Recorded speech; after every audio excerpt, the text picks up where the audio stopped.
वर्तमान के समय को अच्छे आचरण में और भगवान नाम जप में व्यतीत करना है और चिंता नहीं करनी। देखो, कोई ऐसा मनुष्य शरीरधारी नहीं है जिसको संघर्ष ना करना पड़े। क्यों? आप बताओ, कोई ऐसा है जिसको संघर्ष जीवन में ना करना पड़ा हो, जिसको विपत्ति या दुख या छल कपट या धोखा ये सब ना देखने पड़े हो? ये संसार का स्वरूप है। हमको बहुत मजबूत होकर चलना होगा, नहीं हमारा जीवन व्यर्थ हो जाएगा। आपने अच्छा मकान बना लिया, आपने अरबों रुपए जमा कर लिए, लेकिन आपने भजन नहीं किया, तो जब शरीर छूटेगा तो आपके साथ क्या जाएगा?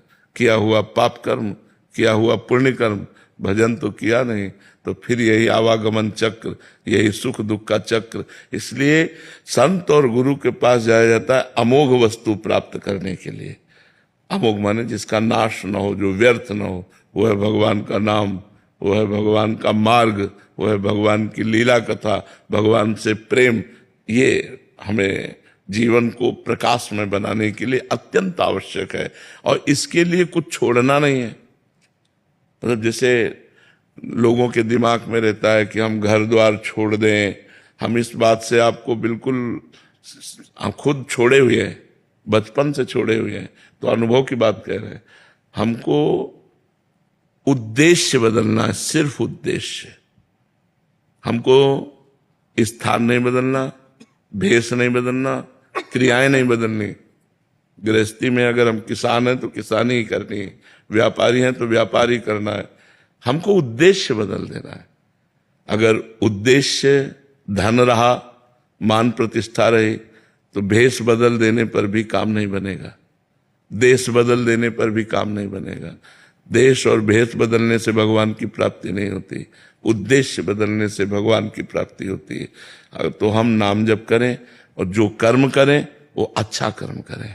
ये तुम्हें पता है बुरा कर्म क्या है, बुरा कर्म त्याग कर दें और अच्छा कर्म करें, तो इसी जन्म में हमें आनंद की प्राप्ति हो जाएगी, जिसे आनंद कहते हैं।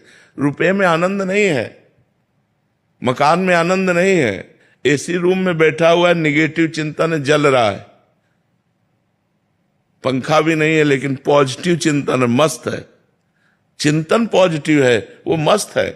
तो चिंतन पॉजिटिव कहां से आएगा? बिना अध्यात्म के पॉजिटिव चिंतन थोड़ी होता है, निगेटिव। अध्यात्म इतना बलवान है कि सामने वाला मार रहा है और हम उसका मंगल बना रहे हैं।